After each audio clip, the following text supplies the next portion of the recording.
아멘. 오늘 우리 하나님께서 주시는 말씀은 우리 빌립보서 4장 11절부터 13절 말씀입니다. 우리 짧은 말씀이니까 우리 한 목소리로 한번 같이 봉독하면 좋을 것 같아요. 우리 한번 같이 읽겠습니다. 내가 궁핍함으로 말하는 것이 아니니라. 어떠한 형편에든지 나는 자족하기를 배웠노니 나는 비천에 처할 줄도 알고 풍부에 처할 줄도 알아. 모든 일, 곧 배부름과 배고픔과 풍부와 궁핍에도 처할 줄 아는 일체의 비결을 배웠노라. 내게 능력 주시는 자 안에서 내가 모든 것을 할 수 있느니라. 아멘. 우리 여러분 12절 말씀이 이번 주 요절 말씀이에요. 우리 가능하면 이 말씀을 좀 묵상하시고 좀 가능하면 외우시면 좋겠다라고 하는 그런 생각이 듭니다. 오늘 우리 능력 주시는 자 안에서라고 하는 제목으로 우리 함께 말씀을 보시기 전에 우리 잠시 기도하시겠습니다. 우리 좋으신 아버지, 이렇게 아름다운 날을 주셔 감사합니다. 오늘도 하나님의 은혜를 기대하며 또 소망하며 이 자리에 나왔습니다. 하나님, 정말 세상은 어지럽고 또 전쟁이 끊이지 않는 정말 복잡한 그런 시대에 우리가 살고 있습니다. 너무나 무거운 인생들이 희생을 당하고 정말 수많은 사람들이 절망과 좌절 가운데 있습니다.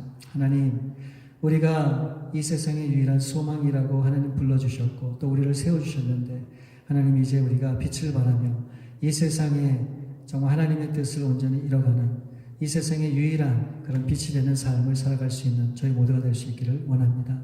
오늘도 말씀해 주시고 그 말씀을 마음에 새기고 이제 변화된 삶을 통해 하나님 앞에 영광 돌리는 그런 삶으로 하나님 이끌어 주옵소서. 모든 것을 주 앞에 맡겨오며 거룩하신 주 예수 그리스도로 기도올려옵나이다. 아멘. 여러분, 오늘 본문 13절 말씀에 보시면 이 사도 바울의 위대한 고백이 나옵니다. 다 외우시죠? 우리 한번 해볼까요? 내게 능력 주시는 자 안에서 내가 모든 것을 할 수 있느니라.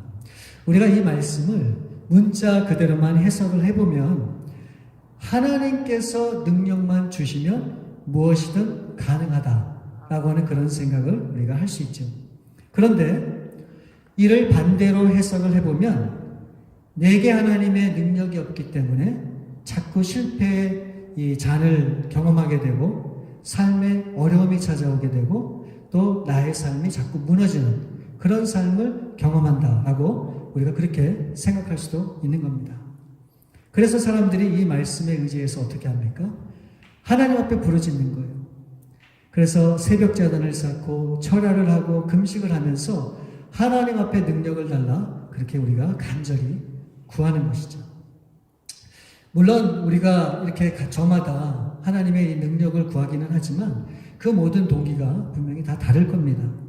그렇지만 기본적으로 신앙인이라면 구하는 우리 신앙의 바탕은 뭡니까? 그래도 우리가 주의 일에 더욱 힘쓰고 또 이 하나님이 기뻐하는 삶을 살아내서 하나님 앞에 영광을 돌리기 원합니다 라고 하는 그런 마음이 우리 가운데 다 있다라고 하는 것이죠. 저도 지금까지 신앙생활 하면서 특별히 하나님의 어떤 능력이 나타나고 또 권능이 나타나고 온갖 은사가 나타나는 그런 분들을 보면서 너무 부럽다. 왜 나에게는 하나님이 저런 은사를 주시지 않으셨을까? 그래서 그걸 놓고 하나님 앞에 떼를 쓰고 간구하고 막 그렇게 매달렸던 그런 적도 사실 참 많습니다. 여러분, 이왕이면 우리가 하나님의 일을 감당하고 또 하나님의 자녀로서 살기 위해서 이런 능력을 하나님이 우리한테 주시면 그게 얼마나 하나님의 일에도 도움이 되겠습니까? 그게 분명히 우리 가운데 필요한 것이죠.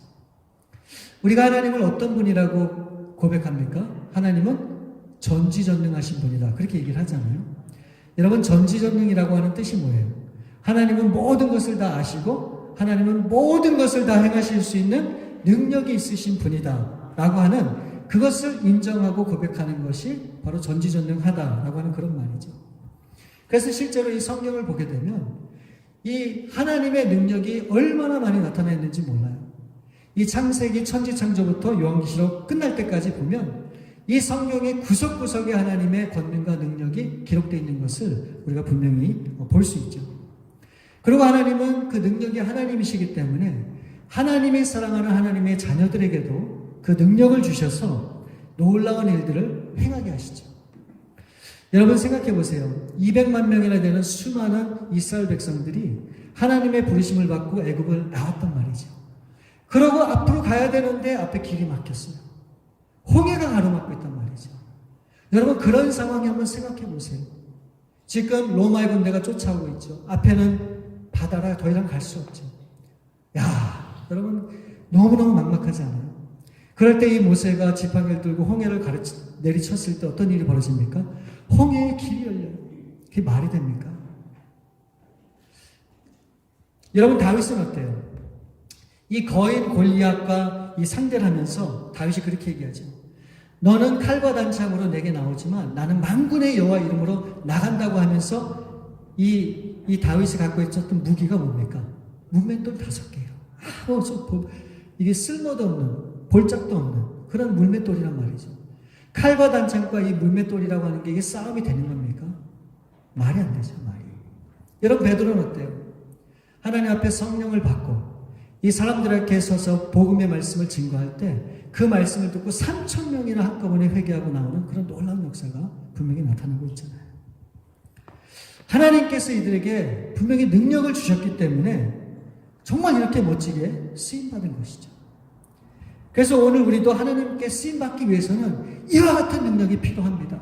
우리에게도 그런 능력을 주옵소서. 우리는 그렇게 분명히 생각을 한다는 것이죠. 근데 오늘 이 본문 말씀에 보게 되면 이 사도 바울이 얘기한 능력 주시는 자 안에서 모든 것을 할 수 있다. 그렇게 말씀을 하고 있는데 여러분 이 사도 바울이 언급한 능력은 지금까지 제가 말씀드린 능력과는 이게 좀 의미가 다르다라고 하는 것을 제가 먼저 말씀드리고 싶습니다. 여러분 지금 사도 바울은 어떤 형편에 있습니까? 로마의 감옥에 갇혀서 재판을 기다리고 있어요. 물론 이 사도 바울은 로마의 시민권을 가졌기 때문에 특혜를 받았죠. 그래서 그냥 일반 사람들이 갇혀있는 감옥이 아니라 가택이 연금이 됐어요. 조금의 자유가 허락된 그런 감옥에 있기는 하지만 바로 그런 가운데서 사도 바울이 뭐라고 고백합니까? 내게 능력 주시는 자 안에서 내가 모든 것을 할 수 있다. 그렇게 고백을 하는 거예요. 그런데 지금 이 사도 바울이 처해 있는 이 정황상 이 고백은 설득력이 좀 떨어져요. 여러분 사도 바울의 지혜의 능력으로 뭐든지 할 수 있다라고 하면은 어떻게 해야 되는 게 맞습니까? 주님의 능력으로 당장의 이 감옥을 나와야죠. 그리고 수많은 사람들에게 복음이 전하기 위해서 당연히 감옥에 갇혀있다가 나와서 그 일을 감당하는 게 바로 그게 능력 있는 사람 아니겠습니까? 근데 이 사도 바울은 꼼짝없이 지금 이 감옥에 갇혀있다는 것이죠. 아니 감옥에 갇혀있으면서 아무것도 할 수 없으면서 내게 능력 주시는 자 안에서 내가 모든 것을 할 수 있다. 큰 소리를 치고 있는데 그럼 여러분 바울에게 어떤 일이 일어났습니까? 과연 바울에게 어떤 변화가 일어났을까요? 나타난 게 아무것도 없어요. 달라진 게 아무것도 없어요. 현실은 그대로라고 하는 것이죠. 그러면 과연 이 사도 바울이 고백한 이 능력이라고 하는 것은 무엇인가?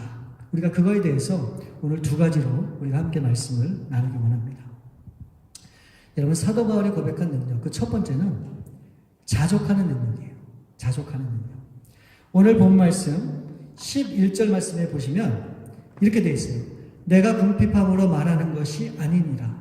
어떠한 형편에든지 나는 자족하기를 배웠노니. 이 말씀에 보면 이 사도 바울은 어떤 경우에도 어떤 형편에서도 자족하는 것을 배웠다고 이야기하고 있는데 여러분이 자족이라고 하는 말은 뭡니까? 그것은 스스로 만족하기를 스스로 만족하게 여기는 것. 이게 자족한다고 하는 의미가 있어요. 그러니까 어떤 환경에 있으면서도 불평이나 절망하지 않고 스스로 만족할 수 있는 것을 얘기하는데 어떻게 그것이 가능할까요? 그냥 가만히 있으면 모든 것들이 만족하게 되는 걸까요?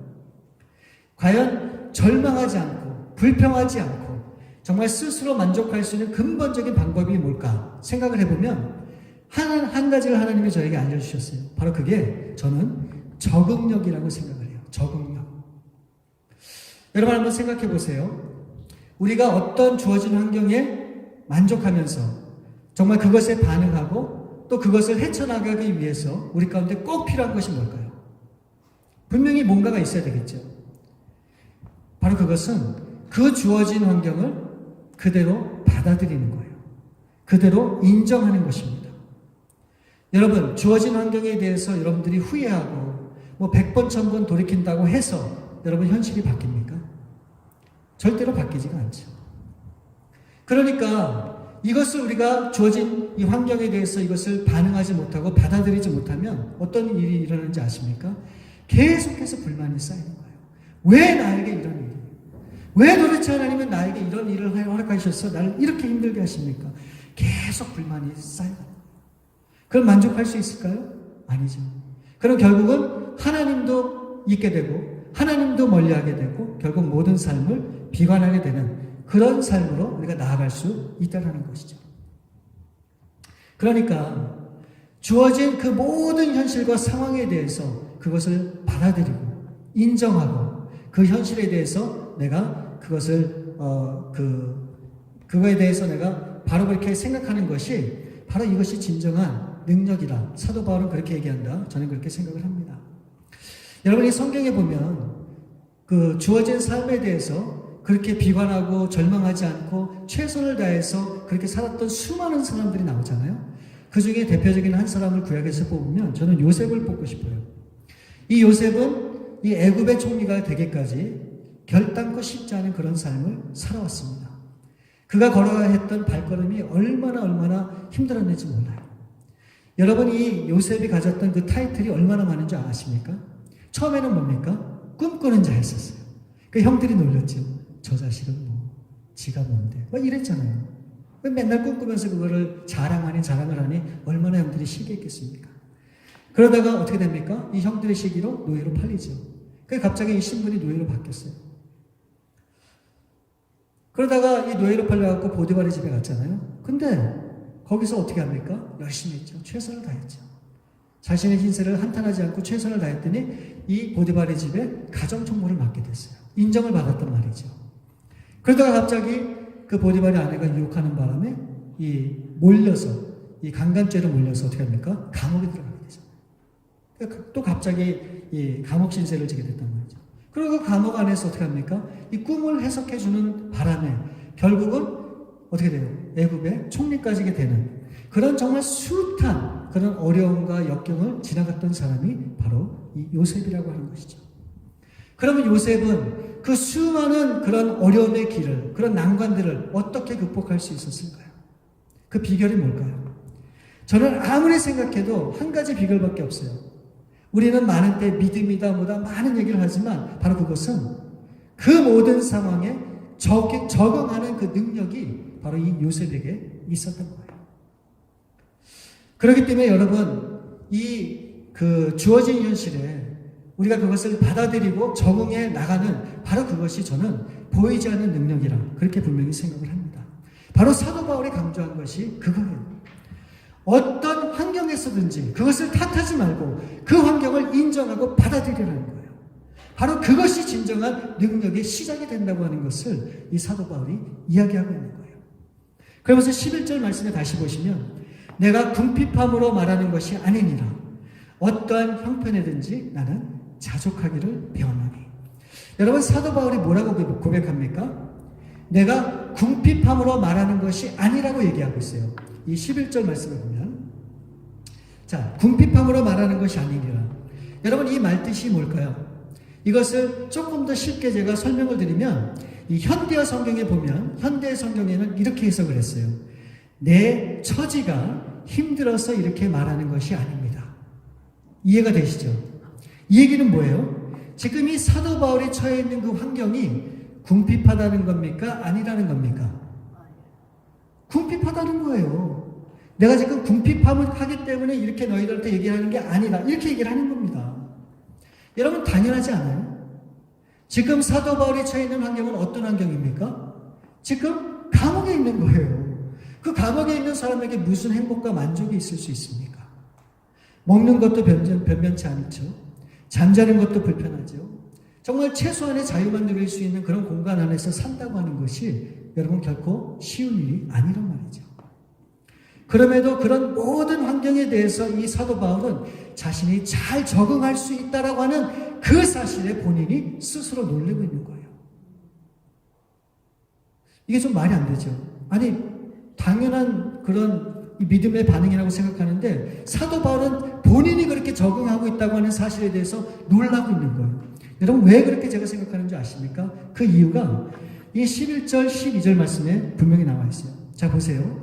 내가 궁핍함으로 말하는 것이 아니니라.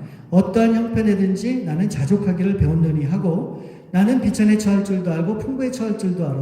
모든 일 곧 배부름과 배고픔과 풍부와 궁핍에도 처할 줄 아는 일체의 비결을 배우노라. 자, 이 말씀 속에서 사도 바울이 강조하는 것이 뭡니까? 이 사도 바울은 비천한 삶과 풍부한 삶이 어떻게 다른지, 아니면 배부른 삶과 배고픈 삶이 어떤 차이가 있는지, 아니면 이 풍부와 궁핍의 다른 점, 이런 것들을 강조하고 얘기하는 것이 아니에요. 지금 사도 바울이 강조하고 있는 것은 무엇인가? 그것은 배웠다는 거예요. 배웠다는 거. 그래서 두 번이나 11절, 12절에 두 번이나 강조해서 이야기하고 있는 거예요. 여러분, 이게 굉장히 중요해요. 여러분, 사도 바울은 위대한 사도이면 틀림이 없지만 사도 바울은 신이 아니에요. 처음부터 이 사도 바울이 어떤 특정한 놀라운 능력이 있어서 그 모든 능력으로 이 모든 어려움을 뚫고 나갔던 그런 것이 절대로 아니라는 거예요. 그래서 지금 사도 바울이 고백하는 거예요. 비록 힘들고 어려운 이런 시간들이 있었지만 이런 경험과 이런 체험을 통해서 조금씩 내가 자족하는 것을 배웠다는 거예요. 그리고 이제는 어떤 환경에서도 이제 그 환경에 적응할 수 있는 일체의 비결을 내가 배우게 되었다라고 하는 것을 고백하고 있는 거예요. 그러니까 여러분, 우리가 이 사도 바울의 고백을 통해서 배울 수 있는 것이 뭔지 아세요? 바로 그것은 적응하는 능력을 키워야 된다는 거예요. 적응하는 능력. 어쩌면 우리 그리스도인들에게 제일 약한 부분이 아닐까 하는 그런 생각이 들 때가 있어요. 저는 이것이 보이지 않는 믿음이라고 분명히 확신합니다. 어떤 환경에서든지 하나님 앞에 그 환경에 대해서 잘 적응해 가는 것, 바로 이것이 능력이라는 것이죠. 제가 오래전에 어떤 컬럼을 보게 되었는데 지금은 정확하게 그 숫자하고 데이터가 기억이 안 나요. 그러나 그 내용은 이런 거였었어요. 현재 다니는 직장에 만족하지 못하고 만일에 기회가 돼서 직장을 옮긴다고 하면 당신은 옮기겠습니까? 라고 하는 그런 질문이었었어요. 근데 정확하게 기억은 안 나요. 데이터는 모르겠어요. 그러나 제가 그때 놀랐었거든요. 그러니까 분명히 제 기억으로 60%, 70% 이상은 그렇게 사람들이 얘기를 했다는 거예요.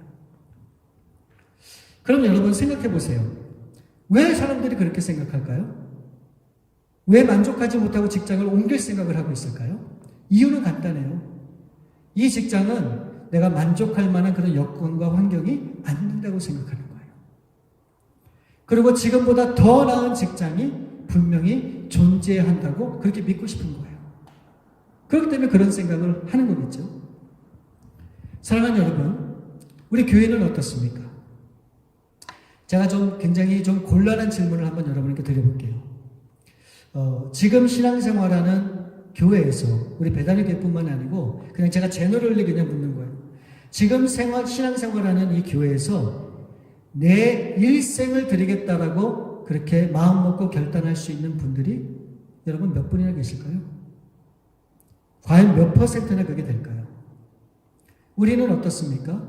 교인들끼리 문제가 있거나 또 목사님하고 교인들 간에 문제가 있거나 뜻하지 않는 어떤 어려움을 우리가 부닥치게 되면 우리는 교회를 쉽게 떠나요. 교회를 쉽게 옮깁니다. 저는 교회를 옮기는 것이 잘못됐다고 얘기하는 것이 절대로 아닙니다.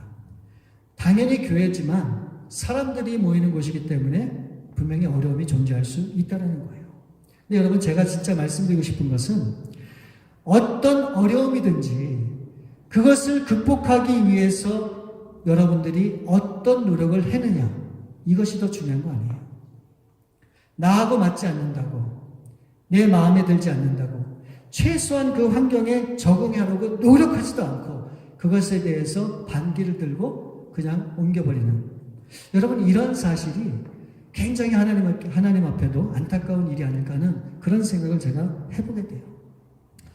여러분 잘 아시는 다윗을 한번 보게 되면 이 우리아의 아내 이 밧세바를 간음을 하잖아요. 그래서 아이가 태어났어요. 근데 태어났는데 태어나자마자 죽기 일부 직전에 있는 거예요. 그랬더니 다윗이 어떻게 합니까? 식음을 전폐하고 금식을 하기 시작해요. 너무너무 처절하게 금식을 하고 기도를 하는 거예요. 그랬더니 신하가 이 다윗을 보면서 걱정하기 시작했어요. 아니 지금 아이가 죽지도 않았는데 저러고 있으면 만에 하나 이 아이가 죽게 되면 이 왕이 어떻게 될까? 너무너무 불안하고 초조한 가운데 있는 것이죠. 그런데 드디어 마침내 이 아이가 죽고 말았어요. 그럴 때 이 다윗의 보인 행동이 여러분 뭔지 아세요? 의복을 갈아입고 음식을 차리기 위해서 음식을 먹는 거예요. 그랬더니 이 신하들이 그걸 보고 너무너무 깜짝 놀랐죠. 아니 어떻게 저런 반응을 보일 수 있을까? 그래서 물었죠. 그랬더니 다윗이 뭐라고 얘기합니까? 내가 금식하는 동안에 혹시 하나님이 살려줄 수 있을지 모르지만 이제는 돌이킬 수 없다라고 하는 그 현실에 대해서 이 다윗이 모든 것을 수용하고 받아들이는 그런 모습을 우리가 보게 되죠. 여러분 다윗이나 사도 바울이나 하나님의 주권 아래서 주어진 환경에 대해서 도망가지 않고 피하지 않고 적극적으로 적응하면서 나아가는 그런 모습을 우리가 분명히 볼 수 있는 거죠. 여러분 오늘날 우리의 신앙은 어떻습니까? 우리가 잘 되면 좋고 안 되면 하나님을 쉽게 원망해요. 정말 우리에게 필요한 것이 뭐라고 생각하세요? 적응하는 능력이라고 생각해요. 여러분 힘들고 어려우면 그 어려움 가운데서 그것을 극복하면서 믿음으로 이겨내야죠. 문제가 있으면 그 문제 때문에 그냥 무관심한 게 아니라 그 문제를 해결해야죠. 바로 이런 것들이 적응하는 능력이라고 저는 그렇게 분명히 믿습니다. 근데 여러분 큰 교회든 적은 교회든 교회들마다 다 나름대로 어려움이 있어요. 여러분 큰 교회라고 문제가 없는 게 아니죠. 제가 아는 어떤 교회는 교회 자체 건물을 갖고 있는데 항상 뭐가 부족하다는 거예요. 방도 부족하고 미팅할 수 있는 어떤 뭐도 부족하고 예배당도 좁고 또 친교실도 작고 또 뭐도 여러분 우리처럼 새들어 있는 교회는 또 어떻습니까? 우리 마음대로 할 수 있는 게 없잖아요. 그래서 또 불편한 것도 많고 또 부족한 것도 많다. 그렇게 생각을 하죠. 사랑하는 여러분, 그럼 제가 질문을 한 가지 좀 드릴게요. 여러분 한번 답해 보세요. 만약 그렇다 그러면 이런 수많은 어려움과 그런 문제들이 우리 가운데 있다면 우리가 정말로 신앙생활하기 어려운 거죠. 아예 신앙생활할 수 없죠. 아예 하나님 앞에 우리의 삶을 드릴 수 없는 거죠. 그럽니까? 정말 그렇습니까? 문제는 교회 시설과 어떤 그런 건물이 아니죠. 하나님을 향한 우리의 마음. 여러분 이것이 문제 아닐까요? 우리에게 어떤 환경이 주어졌던 그 하나님은 우리와 함께 계시잖아요. 우리 교회 가운데 계시잖아요. 그런 그분을 믿고 그 어려움들을 하나씩 극복해 나가는 그런 삶이 우리 가운데 있어야 되는 거 아닙니까? 저는 그게 신앙이고 저는 그게 분명한 믿음이라 그렇게 생각을 해요. 여러분 그래서 우리는 풍부함에 있어도 절대 게으르거나 나태하거나 안주하지 않고 때로는 우리가 가난한 상황에 처해 있어도 절대 절망하거나 남을 탓하지 않고 또 우리가 힘들고 어렵고 괴로워도 낙심하지 않는 그런 신앙의 모습, 바로 그것이 우리에게 필요한 정말 능력이 아닐까 하는 그런 생각을 해보게 돼요. 여러분 그래서 우리에게 주어진 모든 환경에 따라서 우리가 어떻게 될까요? 이 사도 바울처럼 자족하는 것을 배워야 돼요. 만족하는 것을 배워야 돼요. 저는 이것이 하나님이 우리에게 주신 진정한 능력이라 저는 분명히 믿습니다. 여러분 사도 바울이 고백한 능력 그 두 번째는 무엇인가? 바로 그것은 인내하는 능력이에요. 인내하는 능력. 생각해 보세요. 어떤 주어진 환경에 대해서 우리가 그걸 잘 적응해 나가기 위해서 꼭 필요한 게 있어요. 여러분 그게 뭘까요? 그 인내력이에요. 인내력. 이 인내력을 다른 말로 얘기하면 견디는 거예요. 그러니까 문제는 둘 중에 하나예요. 견디느냐 견디지 못하느냐 그리고 포기하느냐 그거죠. 근데 이 사도 바울은 능력이 있었다 그랬잖아요. 그 능력이 바로 이 인내력의 능력이 있었다. 저는 그렇게 분명히 확신을 해요. 여러분 사도 바울은 예수님 때문에 감옥에 갇히게 되었잖아요. 그럼에도 그는 불평하지 않고 이겨내는 모습, 인내로 이 극복하는 그런 모습을 우리가 보게 됩니다. 근데 한번 생각해 보세요. 사도 바울이 왜 감옥에 들어가게 됐습니까? 이 사도 바울이 잘못하고 실수한 게 있어서인가요? 아니죠. 복음을 전한다고 하는 그 이유 때문에 로마 감옥에 갇히게 된 거예요. 그러면 조금은 억울하다고 하는 그런 생각이 여러분 들지 않을까요? 생각해 보세요. 하나님을 위해서 다른 것도 아니고 선한 일을 하고 하나님 앞에 의미 있는 그런 삶을 살았음에도 불구하고 불이익을 당한다면 여러분 솔직히 그걸 어떻게 여러분 이해하고 받아들이시겠습니까? 그런데 이 사도 바울은 그 감옥에 있으면서도 불평하지 않아요. 오히려 그 감옥 안에 있으면서 인내로 모든 것을 견뎌나가는 그런 모습을 우리가 확인할 수 있죠. 우리가 잘 아는 고린도전서 13장을 보게 되면 우리가 보통 사랑장이라고 얘기하잖아요. 그래서 이 사랑에 대해서 굉장히 자세하게 설명을 하고 있는데 여러분들은 사랑에 대해서 뭐라고 정의하고 싶으세요? 아마 나름대로 다 정의하는 바가 있겠죠. 근데 이 고린도전서 13장에서는 사랑을 이렇게 정의를 해요. 4절에 사랑은 오래 참고, 그 다음에 7절 말씀에 보면 모든 것을 참으며 모든 것을 견디느니라. 그러니까 사랑은 언제나 참고 견디는 것이다 라고 그렇게 말씀을 하죠. 이게 바로 사랑이라는 거예요. 그러니까 이 사랑의 처음과 끝은 뭡니까? 인내하는 거예요. 견디는 거예요. 인내하는 거, 견디는 거. 여러분, 하나님은 우리 한 사람 한 사람을 사랑하시잖아요. 하나님이 여러분들을 얼마나 기다리셨을까요? 또한 하나님은 아직도 수많은 하나님의 백성들이 주 앞에 돌아올 때까지 어떻게 하십니까? 인내하세요. 그리고 그 영혼들이 돌아올 때까지 기다리십니다. 뿐만 아니라 이 세상의 사람들을 하는 얘기를 한번 들어보세요. 하나님이 없다고 큰 소리 땅땅 치죠. 그리고 어떻게 합니까? 하나님 앞에 정말 하나님을 비방하고 온갖 모욕을 다 쏟아냅니다. 그런데 우리 하나님 어떻게 하십니까? 한쪽 귀로 듣고 한쪽 귀로 흘려버리세요. 그것을 견디세요. 우리 하나님이.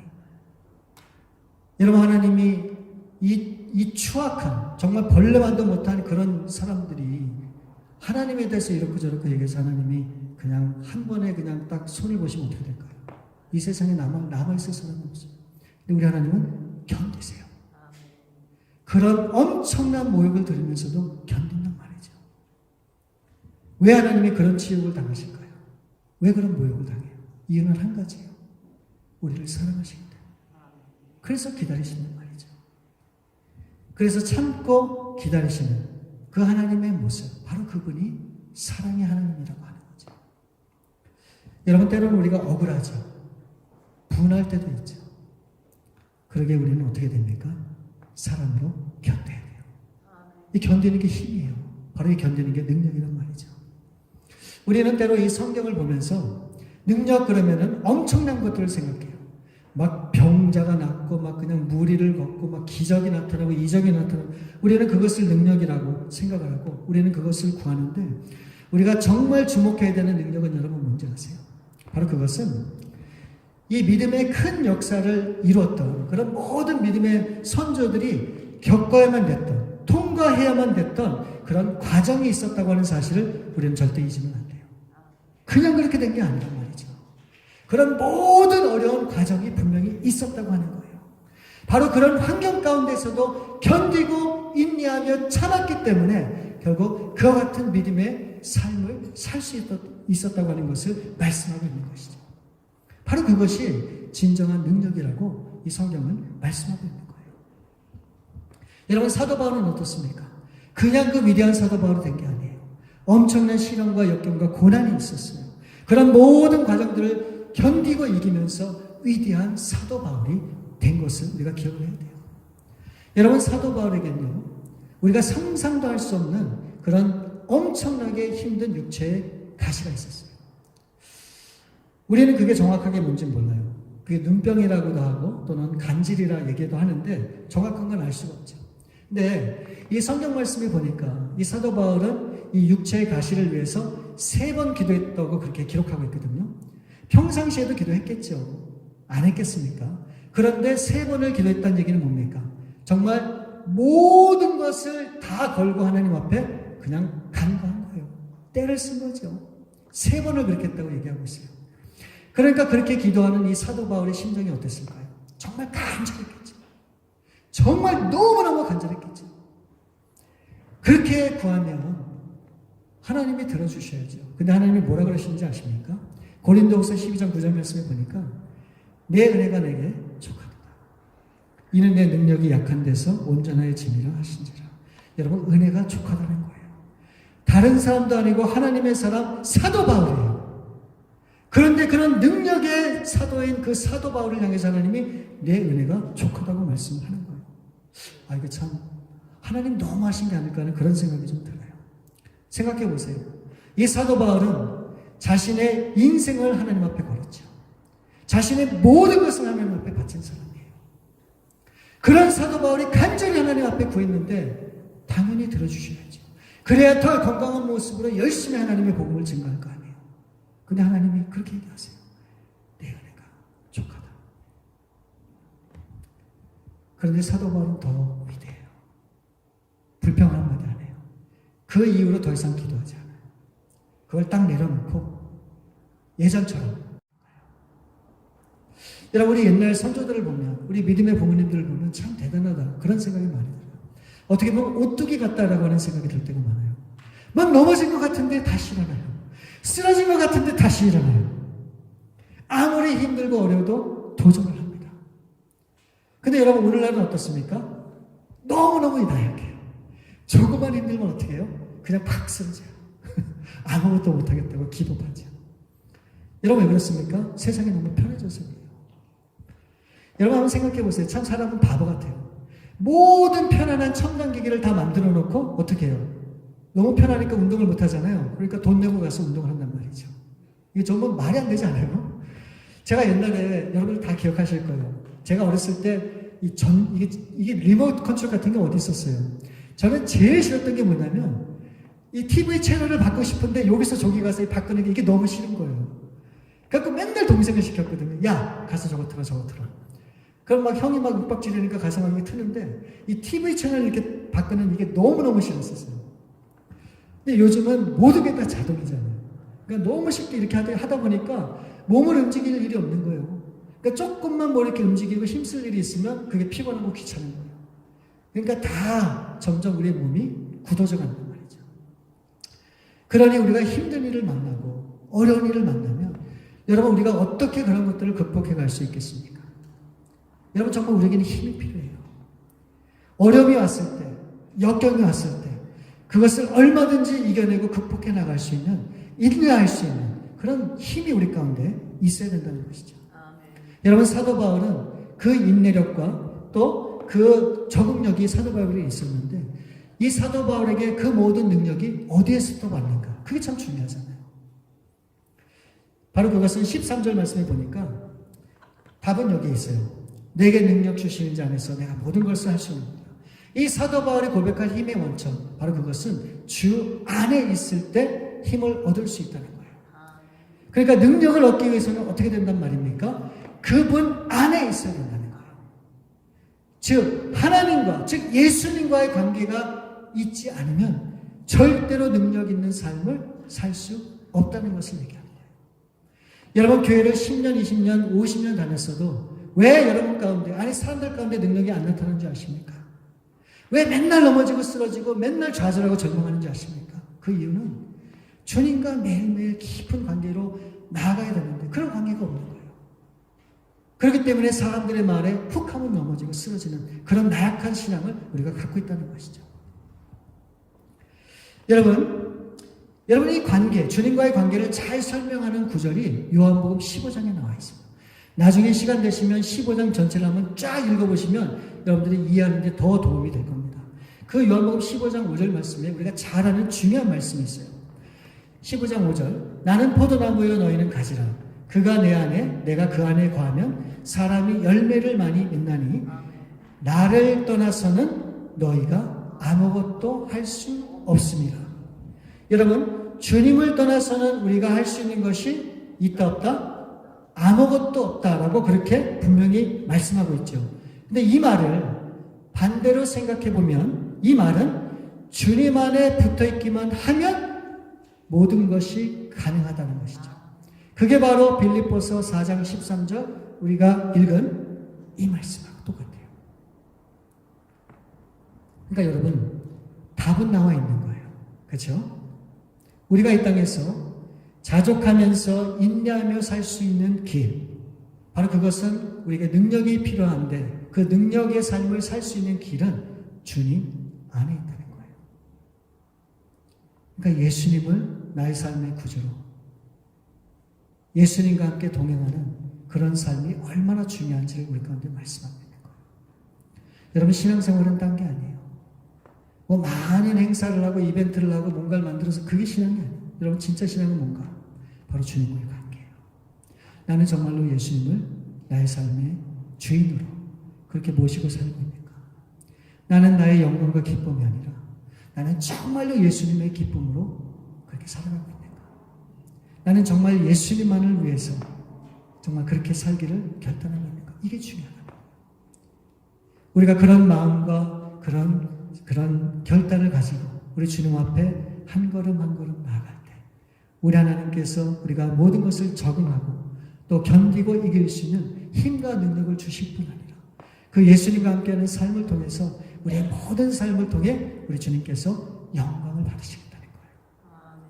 여러분, 이것이 우리 신앙생활의 키라고 하는 사실을 우리는 절대로 잊으면 안 됩니다. 그래서 다시 한번 여러분, 다른 거 구하지 마세요. 나는 지금 이 순간 우리 주님과 함께하고 있는가? 정말 주님의 마음이 나의 마음인가? 난 정말로 주님의 기쁨이 되어서 살아가고 있는가? 여러분, 이것을 다시 한번 묻고 정말 거기에 분명한 해답을 할 수 있는 저와 여러분들 되시기를 우리 주님의 이름으로 축원을 드립니다. 우리 교회행자님 잠깐 반주를 해주시면 우리 시간에 잠시 기도하는 시간을 좀 갖도록 하겠습니다.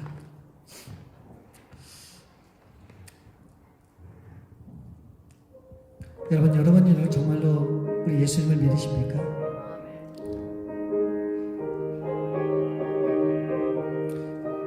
예수님만이 우리에게 유일한 길이요 생명의 진리라고 이렇게 말씀하셨습니다. 천하 인간의 구원을 얻을 만한 다른 이름을 우리에게 주신 일이 없다고 얘기하고 있어요. 오직 예수님의 이름만 믿으면 우리가 구원을 얻고 그 이름으로 우리가 영원한 새로운 삶을 누릴 수 있다. 이렇게 성경은 말씀하고 있습니다.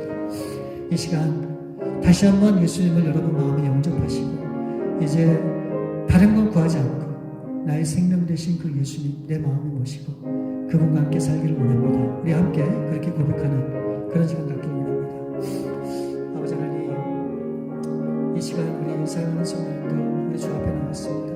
아버지 하나님, 정말 우리 신앙생활의 전부인 우리 예수님, 그 예수님을 다시 한번 우리 마음에 모시고 그 예수님과 함께하는 그런 귀한 삶을 이제 살아가기를 또 다시 한번 결단합니다. 하나님이 사도 바울이 정말 모든 것을 다 적응하고 또 견디며 이길 수 있었던 그 근본적인 힘과 능력을 주님께로 비롯했다고 하는 것을 오늘 이 말씀을 통해서 알려주셨습니다. 하나님, 우리에게도 그 예수님을 통해서 그와 같은 능력을 얻게 주시고 정말 담대히 이 험악한 세상을 이기며 하나님의 기뻐하는 믿음의 길을 걸어가는 귀한 믿음의 용사를 다 될 수 있도록 하나님 도와주옵소서. 주님, 우리 참으로 좋으신 아버지 감사합니다. 오늘 우리에게 귀한 우리 예수님의 그 놀라운 은혜를 다시 한번 허락해 주셔서 예수님만의 우리의 전부여 소망임을 다시 한번 일깨워 주심을 감사드립니다. 아버지 하나님, 우리에게 능력 주시는 자 안에서 우리가 모든 것을 할 수 있다고 말씀하셨는데 우리는 주님 안에 있기보다는 이 능력을 행하는 일에만 관심을 갖고 거기에만 우리의 모든 신경을 썼던 것을 아버지 용서해 주시고 이제 주님 안에 거하는 그런 삶을 살기를 결단하며 나아가는 우리 귀한 성도들 다 될 수 있도록 아버지 하나님 함께하여 주옵소서. 그래서 우리 주님과 함께 정말 모든 것을 잘 적응하며 또 견디며 또 이기며 그래서 정말로 이 험악한 세상을 살아가면서도 우리 주님의 그 이름을 높이며 하나님 앞에 영광 돌리는 그런 쓰임받는 삶을 살 수 있도록 하나님 도와주옵소서. 우리 사랑하는 성도님들 아버지 세상에서 넘어지지 않도록 붙들어 주시고 아버지 이 세상에서 실망하지 않도록 역사해 주시고 정말 우리 주님을 꼭 붙들고 그 주님으로 이기는 그런 귀한 삶을 살 수 있도록 도와주시옵소서. 모든 것을 주 앞에 맡겨오며 우리 거룩하신 주 예수 그리스도로 감사하며 기도를 올립니다. 아멘.